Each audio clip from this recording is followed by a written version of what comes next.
Приветствую, это Андрей Столяров. Сегодня я хочу задать вам риторический вопрос. Вам и себе заодно. А может ли спам быть, хоть когда-то, хоть какими-то причинами оправдан? Вот именно спам. Не что-то другое, там не насилие информационное, в широком смысле, а вот конкретно спам, то есть вот рассылки массовые, на которые люди не подписывались. Вы знаете, я сегодня сюда принес такую вот книжку. Это 11-й том собрания сочинений Лема, издание 95-го года.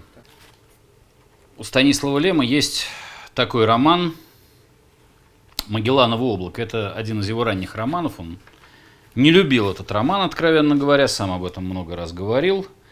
Это коммунистическая утопия. Но здесь есть один очень интересный эпизод, который я сегодня хотел бы вам зачесть.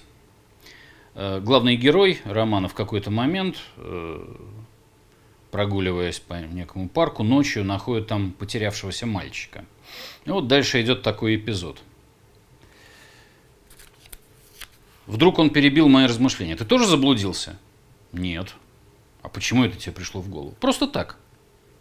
Взрослые никак не могут заблудиться, сказал я энергичным тоном.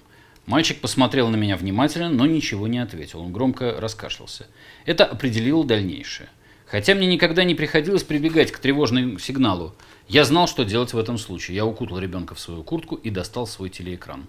Вытаскивая из кармана, я обнаружил еще какой-то круглый предмет, золотистый шарик с крапинками, который я поднял на ракетном вокзале. Я дал его мальчику и нашел на краю телеэкрана кнопку, на которую мне никогда еще не приходилось нажимать.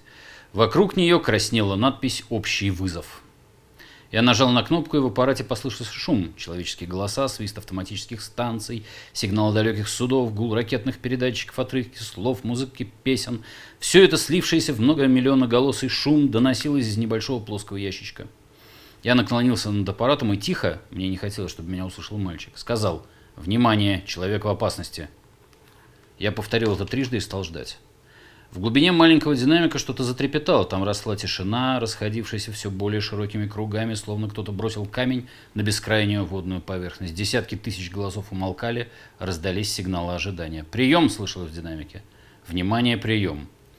Еще кто-то о чем-то спрашивал, кое-где еще были слышны быстрые группы импульсов, передающих станции, а мои слова передавались трансляционными станциями все дальше и дальше. Казалось, что я слышу эхо собственного голоса, который в течение малой доли секунды облетел земной шар и затем через направленные передатчики был послан в бесконечное пространство. Вот через секунду ответили космодромные станции на искусственных спутниках и Луне. Они приняли вызов и перешли на прием. Вся сфера, в которой господствовал человек, замерла, и легкий фоновый шум в телеэкране прерывался лишь никогда не прекращающимся тиканьем атомных часов с обсерваторий. Вдруг некий пилот с Луны спросил: «Что случилось?» Какой-то голос приказал ему немедленно выключить передатчик. Воцарилась тишина. Это было на 5-й секунде после вызова. А через 6 секунд я начал, как полагалось, коротко, по-деловому рассказывать. Найден ребенок, зовут его Пау, 3,5 лет, глаза карие. Потом вновь наступила тишина, простреливаемая короткими сигналами трансляционных станций. И вдруг одновременно ответили две из них. Они сообщили, что есть заявление родителей, они уже 5 часов ждут сведения о ребенке. А потом на 22-й секунде все станции кораблей и ракет снова заработали, автоматы закончили прерванные было фразы, люди стали смеяться и разговаривать, и снова в миниатюрном динамике послышался, то усиливаясь, то замирая, привычный шум. Красиво выглядит, правда? Ради потерявшегося ребенка человек прервал все коммуникации в Земле и ближнем космосе, чтобы найти немедленно его родителей. Да, красиво. Коммунистическая утопия, все люди братья и все такое прочее. Знаете, меня всегда удивляло, это не единственный ляп Лема, на мой взгляд, такого рода. У Лема как-то было немножко трудно с арифметикой. Но давайте немножечко посчитаем. 21 секунда, то есть 21 секунду длилось вот это вот прерывание, да, пауза во всей коммуникации, так сказать, во всем мире. Теперь представим, допустим, что в мире этой утопии все еще живет, как сейчас, 7 миллиардов человек. Понятно, что когда был написан роман «Магелланово облако» в 1955 году, людей на Земле было гораздо меньше. Допустим, 7 миллиардов. Дальше все просто. В году 31 миллион 536 тысяч секунд. Это означает, что если каждый из 7 миллиардов нажмет кнопочку один раз и по 21 секунде отнимет, то получится, что в общей сложности за, в среднем, допустим, пусть будет жизнь 75 лет, да? В общем, всего будет отнято 4660 лет этими вызовами целиком. Ну, значит, если принять человеческую жизнь в среднем за 75 лет, то это будет 62 человеческие жизни.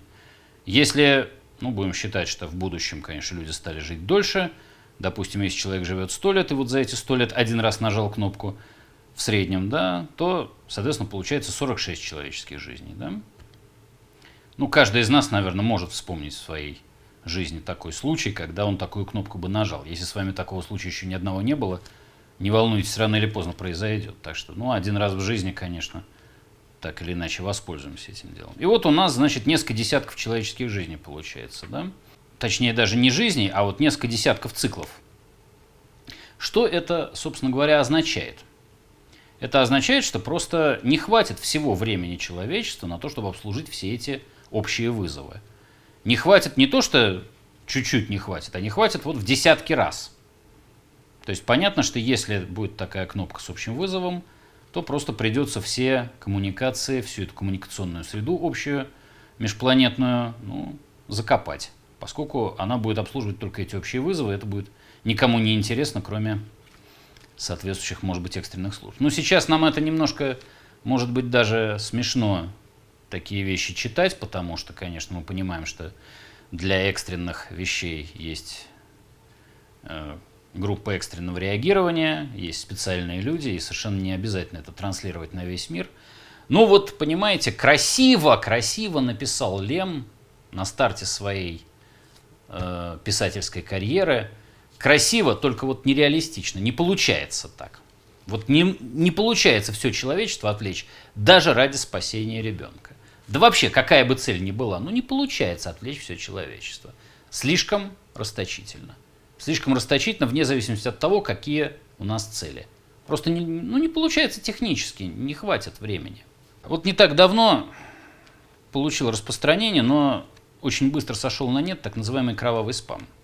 Это когда спамом призывали сдать донорскую кровь, причем для конкретных, как правило, детей. Да, то есть вот такой-то ребенок лежит в такой-то больнице, очень нужна донорская кровь. И вот это рассылали в виде спама. Сошло на нет это достаточно быстро по одной очень простой причине.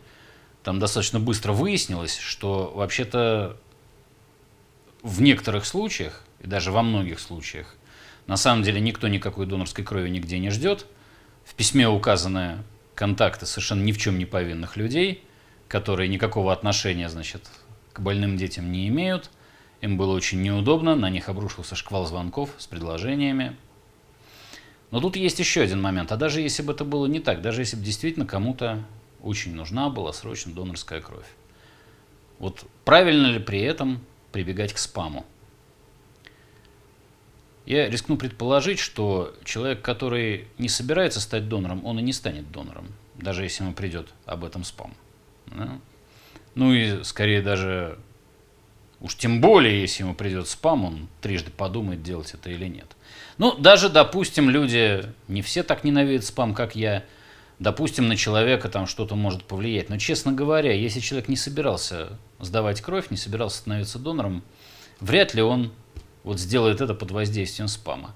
А кто-то, может быть, пойдет сдавать кровь, да, для конкретного ребенка. Но это означает, что этот человек все равно, наверное, стал бы донором. Просто он сдал бы кровь для кого-то другого, не указывая для кого. И в свою очередь это означает, что да, для того ребенка, про которого говорилось в спаме, кровь, может быть, найдется, но это означает, что она не найдется для кого-то еще. Вот и все. А почему, собственно говоря, она должна найтись для этого ребенка, а не найтись для кого-то другого? Неужели только потому, что его родители настолько неразборчивы в средствах, чтобы использовать спам? Какая-то очень кривая, странная и противная ситуация. В общем, так или иначе, похоже на то, что спам не имеет оправданий.